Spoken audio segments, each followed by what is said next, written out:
That night came in 1991, when the Middle East erupted in the Gulf War. Iraq possessed one of the most heavily defended air networks on Earth, a wall of radar and missiles. To take it down, the U.S. sent the F-117s first. As ordinary bombers roared over Saudi runways, the Nighthawks lifted silently into the black sky. No lights, no radar signature, no escort. Within hours, they were deep inside enemy airspace, striking Baghdad while Iraqi operators stared at empty radar screens. Each jet carried 2 laser-guided bombs, striking strategic command centers, bunkers, and communication hubs with meter-level precision. Iraqi generals had no warning. They didn't even know they were under attack until the explosions began.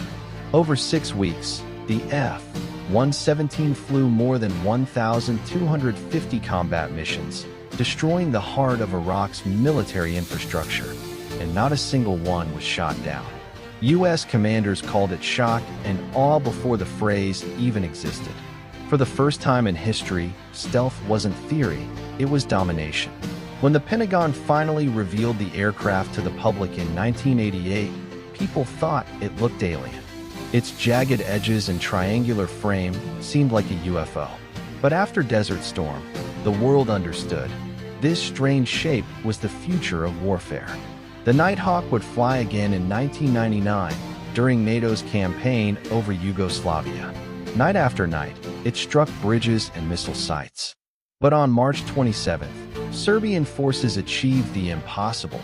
Using old Soviet radar, they tracked and hit an F-117 with a surface-to-air missile. The pilot ejected safely. Local farmers later helped rescue him. The wreckage became a symbol of defiance. Yet even then, it took advanced tactics and pure luck to bring the stealth jet down.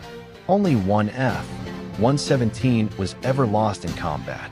By the early 2000s, newer stealth designs like the B-2 Spirit and F-22 Raptor had arrived. The Air Force retired the Nighthawk in 2008. The hangars at Tonopah were sealed, or so we thought. In 2020, civilians began spotting black, angular aircraft flying over California and Nevada, unmistakably F-117s. Despite official retirement, they were still alive. The U.S. later admitted that several units remained active as test platforms, evaluating new radar coatings and stealth tactics. Some analysts believe they've been used in classified missions over the Middle East. The truth is uncertain, and that's exactly how the F-117 was meant to live, between rumor and reality, always half seen, half denied. The Nighthawk may be old, but it represents the turning point of modern air warfare. It taught the world that invisibility could be a weapon more powerful than speed or firepower. Its DNA runs through every modern stealth platform, from the F-22's smooth contours to the F-35's radar-absorbing skin and the upcoming B-21 Raider's ghostly silhouette. In the end, the F-117 Nighthawk wasn't built to win dogfights. It was built to change the rules. It redefined what it means to control the skies, not by being seen, but by being untouchable. And somewhere out there, on a moonless night, maybe a few of them still fly, invisible, eternal, watching from the darkness. Welcome to FirePower360 Military, where we dive deep into the world's most advanced war machines. Before the F-22 Raptor ruled the skies, or the F-35 became the symbol of 21st century dominance, there was a ghost, an aircraft so strange that even its engineers doubted it could fly. That ghost would become the F-117 Nighthawk, the first operational stealth fighter in human history. The story begins in the late 1970s, when the Cold War was frozen in tension but burning in technology.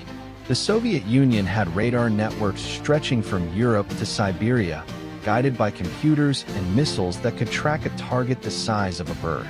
The U.S. Air Force knew that simply building faster jets was no longer enough. They needed something the enemy couldn't even see. That impossible dream landed on the desk of Lockheed Martin's Skunk Works, led by the legendary Ben Rich. Skunk Works wasn't a normal department. It was an underground lab of rebels who thrived on secrets and caffeine. Their previous miracle, the U-2 spy plane, had already proven that imagination could outfly danger. Now, they were asked to do the unthinkable, defeat radar itself. The answer came from an unexpected source, a declassified Soviet research paper written by a mathematician named Pyotr Yefimtsev. His equations described how electromagnetic waves reflect off surfaces. To most scientists, it was theoretical noise. To Rich and his team, it was the blueprint for invisibility. They realized that if you could shape an aircraft to scatter radar signals in every direction except back to the source, it would appear almost invisible on enemy screens.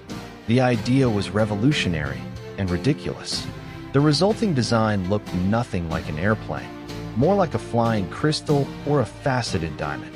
Engineers joked that it could only fly because the computer didn't know any better. The prototype, codenamed Have Blue, was built in total secrecy at a site the world would later know as Area 51. Every component was experimental. The frame, the coating, even the flight computer that constantly adjusted tiny control surfaces just to keep the aircraft stable. Test pilots called it a technological beast because without the onboard computer, it would fall out of the sky in seconds. Yet it flew, awkwardly at first, then confidently. The Air Force approved full production, naming the jet F-117 Nighthawk. Its existence was so classified that even senior officials in the Pentagon didn't know it was real. Only a handful of pilots were chosen to fly it, each sworn to lifelong secrecy. They trained exclusively at night. Families were told they worked desk jobs. Their aircraft carried no markings, no numbers, no nation. Just black paint that swallowed the desert moonlight. The F-117's design was built around one idea: to never be seen. Every surface was angled, every edge sharpened to deflect radar energy. The cockpit glass was coated with thin layers of gold to block electromagnetic waves. The engines were buried deep inside the fuselage, their exhaust cooled through long slits to mask infrared heat. Even its paint absorbed radar signals. Inside, the cockpit was primitive compared to later jets. No advanced screens, no holographic HUDs, just analog instruments, a green targeting monitor, and a pilot sitting in the world's strangest flying triangle. But when the first operational Nighthawks took off in the early 1980s, something extraordinary happened. US radar stations couldn't detect them. Soviet satellites couldn't identify them. The Air Force had done the impossible, created a combat aircraft that existed in the shadows. Their unofficial motto was simple: if you're seen, you're dead. So don't be seen. By the mid-1980s, the Nighthawk fleet was ready, quietly stationed at Tonopah Test Range in Nevada. They waited, unseen, unacknowledged, unstoppable, for the night when the world would finally meet the invisible jet.